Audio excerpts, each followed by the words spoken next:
Венецыя у доме 15 стагоддзя.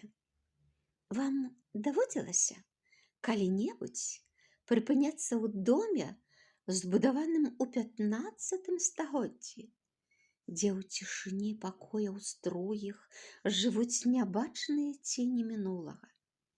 Спачатку у галерэі на падлозе асцярожна абысці герб былых гаспадароў.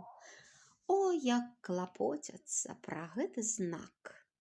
Пяшчотна мыюць, змазваюць алеем і лёгкім дотыкам вачэй і рук святло мінулага стагоддзя берагуць. А пасля дзівіцца ўсяму вялікім, закратаваным жалезнымі карункамі вокнам, на падваконні, у якіх не дастаць, ядвабным шпалерам, сходам, карцінам, мэблі і сучасным выгодам, і паве, што пышна распушыла хвост.